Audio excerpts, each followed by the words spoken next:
ಏನೋ ಸಲಿಗೆ ಸಲಿಗೆ ಅನ್ಕೊಂಡಿದ್ದೆ. ಮಾತ್ಗೂ ತೇಜ ತೇಜ ಅಂದಾಗ ಪ್ರೀತಿ ಅನ್ಕೊಂಡಿದ್ದೆ. ಆದ್ರೆ ಇಷ್ಟು ಪ್ರೀತಿ ಅಂತ ನಾನ್ ಅನ್ಕೊಂಡಿರ್ಲಿಲ್ಲ. ನಾನ್ ಹೆತ್ ಮಗಳೇ ನನ್ನಿಂದ ಬಿಟ್ಟೊಟ್ಟೋದ್ಲು.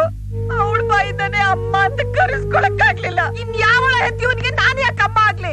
ಅವ್ರು ಬೇಕಾದ್ರೆ ಅಪ್ಪ ಆಗ್ಲಿ. ಯಾಕಂದ್ರೆ ಊರ್ಗೆಲ್ಲ ದೇವ್ರಲ್ವಾ ಅವರು. ನಮ್ ಕುಲ, ನಮ್ ವಂಶ, ನಮ್ ಪರಂಪರೆ, ನಮ್ ವಾರಸ್ದಾರ. ಅಯ್ಯೋ ಅಯ್ಯೋ ಅಯ್ಯೋ ಅಯ್ಯೋ, ಈ ಮಾತ್ ಕೇಳ್ತಾ ಇದ್ರೆ ನನ್ನ ಹೊಟ್ಟೆಲಿ ಉಳಿ ಕಿಡ್ಸಂಗ್ ಆಯ್ತಾ ಇದೆ. ಆಸ್ತಿ ಪಾಸ್ತಿ ಎಲ್ಲ ಅವನ ಹೆಸರಿಗೆ ಬರ್ದ್ಬಿಟ್ಟಾರಂತೆ. ಹೆಂಡತಿಗೇನು ಬೇಡ, ತನಿಗೇನು ಬೇಡ, ನಾನ್ ನಂಬ್ಕೊಂಡವ್ರಿಗೇನು ಬೇಡ. ಯಾರಪ್ಪನ್ ಮನೆ ಆಸ್ತಿ ಯಾರು ಅನುಭವಿಸೋದು? ನಿಂತಿರೋದ್ ನೋಡು ನಸ್ಗುನ್ನಿ ತರ. ಅಷ್ಟಿಲ್ದೆ ದೊಡ್ಡವ್ರು ಹೇಳ್ತಾರ ಮೆತ್ಕಿರೋರ್ನೆಲ್ಲ ನಂಬಾರ್ದು ಅಂತ. ಯಾಕಕ್ಕ ಮಾತಾಡ್ ಬೇರೆಯವ್ರ ಮನಸ್ಸು ನೋಯಿಸ್ತೀಯಾ? ಇವನ್ ತಾಯಿ ಸತ್ ದಿವ್ಸಾನೆ ನಾ ಬೇರೆಲ್ಲಾರು ಹೋಗಿ ಜೀವನ ಮಾಡ್ಬೇಕಿತ್ತು. ನಾನಿದೀನಿ, ನೀನೆಲ್ಲೂ ಹೋಗ್ಬೇಡ ಅಂತ ಭಾವ ಕರ್ದಿದ್ದಕ್ಕೆ ಬಂದಿದ್ದು. ಎಷ್ಟೇ ಆಗ್ಲಿ ನಾನ್ ಹೊರಗಿನಿಂದ ಬಂದು ಅಂತಾನೆ ನಾನ್ ಹೊರಟೋಗ್ತೀನಿ. ನೀನೆಲ್ಲಿ ಹೋಗ್ ಸಾಯ್ತೀಯ ತಪ್ಲಿ ನನ್ ಮಗ್ನೆ? ಇವತ್ ಒಂದ್ ತೀರ್ಮಾನ ಆಗ್ಬಿಡ್ಬೇಕು. ಇಲ್ಲ ಅವನಿರ್ಬೇಕು, ಇಲ್ಲ ನಾವಿರ್ಬೇಕು. ಅವನಿರ್ತಾನೆ. ಈ ಮನೇಲಿ ತೇಜ ಇರ್ತಾನೆ. ಅಂದ್ರೆ ಏನ್ರಿ ನೀವ್ ಹೇಳ್ತಾ ಇರೋದು? ನಾನ್ ಮನೆ ಬಿಟ್ಟು ಹೋಗ್ಬೇಕಾ? ನಾನ್ ಮನೆ ಬಿಟ್ಟು ಹೋಗ್ಬೇಕಾ? ಕಟ್ಕೊಂಡ್ ಹೆಂಡತಿಲಿ ಇರ್ಬೇಕಾದ್ರೆ ಅವನ್ ಯಾವನ ಹೆಚ್ಚಾಗ್ಬಿಟ್ಟ ನಿಮ್ಗೆ? ನಿಂತ್ಕೊಳ್ರಿ, ನನ್ ಪ್ರಶ್ನೆಗೆ ಉತ್ತರ ಕೊಡ್ರಿ. ನಾನ್ ನಿಮ್ ಹೆಂಡತಿ ಅಲ್ವೇನ್ರಿ? ನಾನ್ ನಿಮಗ್ ಸೇವೆ ಮಾಡಿಲ್ವಾ? ಈ ವಂಶಕ್ ನನ್ ಕರ್ಮದಿಂದ ಮಗುನ ಎತ್ಕೊಟ್ಟಿದ್ದೀನಲ್ರಿ. ನನ್ ಮೇಲ್ ಪ್ರೀತಿ ಇಲ್ವಾ? ಮಾತಾಡ್ರಿ, ಮುಖ ನೋಡ್ ಮಾತಾಡ್ರಿ. ಅವನೇನ್ ಮಾಡ್ದ ಅಂತ ನಿನಗ ಅವನ ಮೇಲೆ ಇಷ್ಟೊಂದು ಕೋಪ? ಅವನೇನು ಮಾಡ್ಲಿಲ್ಲ ರೀ. ಮಾಡ್ತಿರೋದೆಲ್ಲ ನೀವೇ. ಮಾತ್ಗೂ ತೇಜ ತೇಜ ಅಂತ ನನ್ನ ಹೊಟ್ಟೆ ಉರಿಸ್ತಾ ಇದ್ದೀರಾ. ಎಲ್ಲಾರು ಹೋಗ್ಬೇಕಾದ್ರೆ ಅವನ್ನೇ ಕರ್ಕೊಂಡು ಹೋಗ್ತೀರಾ. ಮನೇಲಿ ಪ್ರತಿಯೊಂದಕ್ಕೂ ಅವನ್ನೇ ಕೇಳೋಗ್ತೀರಾ. ಎಲ್ಲದಕ್ಕೂ ಅವನೇ. ಹಾಗಾದ್ರೆ ನಾನ್ ಯಾಕಿರ್ಬೇಕು? ನಿಮ್ ಹೆಂಡತಿಯಾಗಿ ನನಗ್ ಬೆಲೆ ಇಲ್ವಾ? ಅವನ್ ಹೇಗೆ ತಂದೆ ತಾಯಿ ಇಲ್ದೆ ಇಲ್ಲಿ ಬಂದು ಸೇರ್ಕೊಂಡಿದ್ದಾನೋ, ನಾನು ತಂದೆ ತಾಯಿ ಬಂದು ಬಳಗನೆಲ್ಲ ಬಿಟ್ಟು ಬಂದು ನಿಮ್ ಕೈ ಹಿಡಿದು ಬದುಕ್ತಾ ಇದೀನಲ್ರಿ. ನೀವು ಅವನಿಗೆ ಕೊಟ್ಟ ಸ್ಥಾನ ನನಗ್ ಕೊಡ್ತಾ ಇಲ್ಲ. ಅವನಿಗೆ ಕೊಟ್ಟ ಪ್ರೀತಿ ನನ್ ಮೇಲಿಲ್ಲ. ಈ ಮನೆಗ್ ನಾನ್ ಯಾರು? ಹೇಳ್ರಿ ನನ್ ಯಾರು?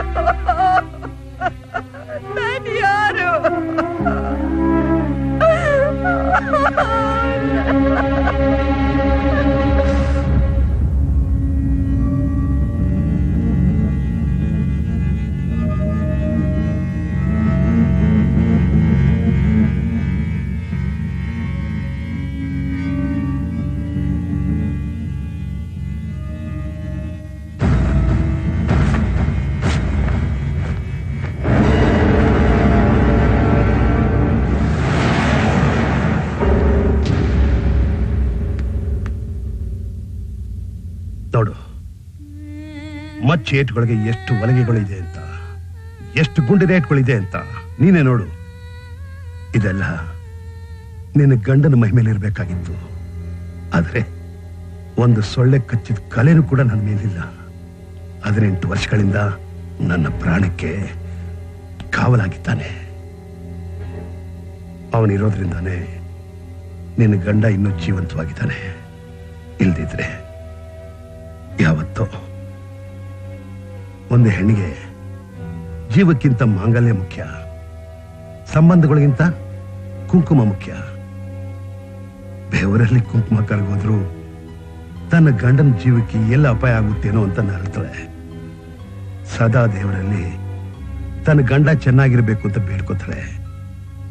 ನೀನು ಯಾವತ್ತಾದ್ರೂ ಬೇಡ್ಕೊಂಡಿದ್ರೆ ನಿನ್ನ ಪಾಲಿಗೆ ಇವನೇ ದೇವರು. ನಿನ್ನ ಕುತ್ತಿಗೆಯಲ್ಲಿ ಮಾಂಗಲ್ಯ ಇವತ್ತು ತನಕ ಉಳ್ಕೊಂಡಿದೆ ಅಂದ್ರೆ ಇವನಿಂದ. ಇವನ್ನ ಮನೆಯಿಂದ ಓಡಿಸ್ಬೇಕಾ? 18 ವರ್ಷಗಳ ಹಿಂದೆ ಇವರಪ್ಪ ನನ್ನ ಜೀವನ ಕಾಪಾಡ್ದ. ಅವತ್ತಿಂದ ಇವನು ಇಂಥವನ್ನ ಮಗ ಅಲ್ಲ ಅಂತ್ಯ. ನೀನ್ ಹೆತ್ತ ಮಗ ಇದ್ದಿದ್ರು ಇಷ್ಟು ತ್ಯಾಗ ಮಾಡ್ತಿರ್ಲಿಲ್ಲ. ನಾನ್ ದಿನ ದೇವ್ರ ಪೂಜೆ ಮಾಡಬೇಕಾದ್ರೆ ನಮ್ಮ ಪರಂಪರೆ ನನ್ನ ಜೊತೆಲೇ ಮುಗಿದೋಗುತ್ತಲ್ಲ ಅಂತ ಕೊರಗ್ತಾ ಇದ್ದೆ. ತೇಜ ನಮ್ಮನೆ ಕಾಲಿಡ್ತಿದ್ದಿಂದ ಅದು ನನ್ನಿಂದ ದೂರ ಆಗೋಯ್ತು. ನಮ್ಮ ಆಸ್ತಿನೇ ಅಲ್ಲ. ನಾವು 10 ಜನ್ಮ ಎತ್ತಿದ್ರು ಅವನ ಋಣನ ತೀರ್ಸೋಕ್ಕಾಗಲ್ಲ. ಯಾವುದೇ ಶಕ್ತಿಯಿಂದನೂ ನಮ್ಮಿಬ್ಬರನ್ನ ದೂರ ಮಾಡೋದಕ್ಕಾಗಲ್ಲ. ಹಾಗೇನಾದ್ರೂ ಒಂದ್ ವೇಳೆ ಆದ್ರೆ ಅವತ್ತೇ ಈ ವರದೇಗೌಡನ ಸಾವು.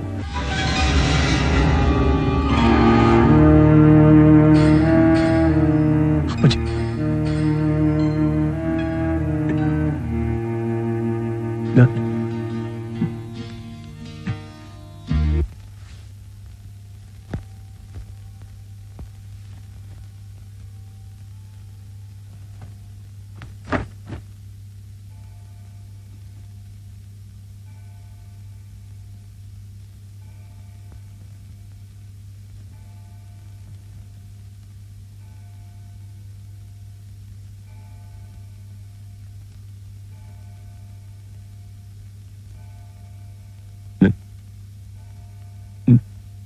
ನಾನು ಇಲ್ಲಿಗೆ ಬಂದಾಗಿಂದನೂ ನಿಮ್ಮೆಲ್ಲರಿಗೂ ತುಂಬಾ ತೊಂದರೆ ಆಗ್ತಾ ಇದೆ. ಸತ್ಯವಾಗ್ಲೂ ಹೇಳ್ತಾ ಇದ್ದೀನಿ, ನಾನು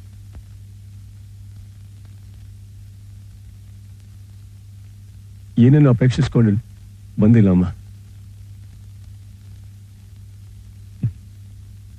ನನಗೆ ಮದುವೆ ಆಗ್ಲಿ ಆಸ್ತಿ ಆಗ್ಲಿ ಆಗ್ಬೇಕು ಹೇಳಿ, ಅದನ್ನ ಇಟ್ಕೊಂಡು ನಾನೇನ್ ಮಾಡ್ಲಮ್ಮ.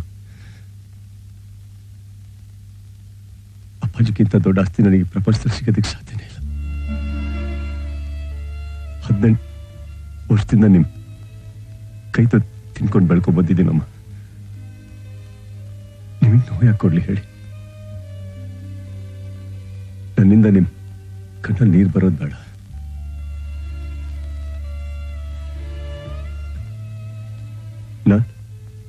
ನಾನು ನಿಮ್ಮ ಮಗನಲ್ದೇ ಇರ್ಬೋದು, ನನಗೆ ನೀವು ತಾಯಿನೇ.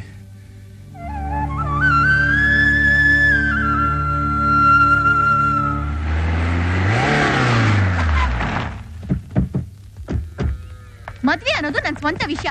ಜೀವನವೆಲ್ಲ ಯಾರ್ ಜೊತೆ ಸಂಸಾರ ಮಾಡ್ಬೇಕು ಅಂತ ನಿರ್ಧಾರ ತಗೋಬೇಕಾದಳು ನಾನು. ಅದು ಸರಿ. ಇಂಥವನ್ನೇ ಮದ್ವೆ ಆಗ್ಬೇಕು ಅಂತ ಹೇಳೋ ಅಧಿಕಾರ ಯಾರಿಗೂ ಇಲ್ಲ. ಯಾರಿಗೂ ಇಲ್ಲ. ನಮ್ಮಪ್ಪ ಹೇಳ್ತಾನೆ, ಯಾವನು ಸಾಫ್ಟ್ವೇರ್ ಇಂಜಿನಿಯರ್ ಅಂತೆ, ನಾನು ಅವನ ಮದ್ವೆ ಆಗ್ಬೇಕಂತೆ. ಯಾಕಾಗ್ಬೇಕು? ಅವನು ಸಾಫ್ಟ್ ಆಗೇ ಇರ್ತಾನೆ.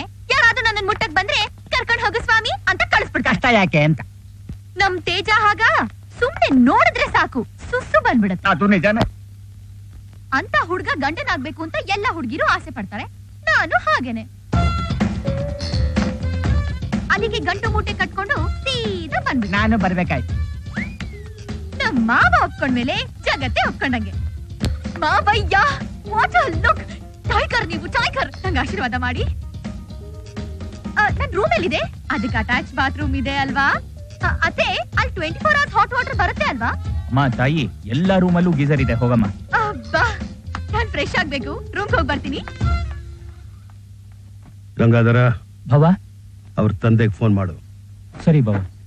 ಹೌದು, ಎಷ್ಟು ವರ್ಷದ ಮನೆ ಇದು? 120 ವರ್ಷದ ಮನೆ. ಅವಾಗ ತಾವೇನ್ ಓದ್ತಾ ಇದ್ರಿ? ಸಾರಿ, ಅವಾಗಿನ ತಾವ್ ಮ್ಯಾನುಫ್ಯಾಕ್ಚರೇ ಆಗಿರ್ಲಿಲ್ಲ.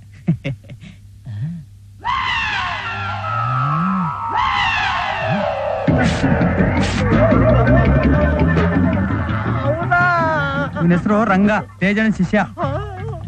ಈ ಬ್ಯಾಗ್ ತಗೊಂಡೋಗಿ ರೂಮಲ್ಲಿ ಇಡು.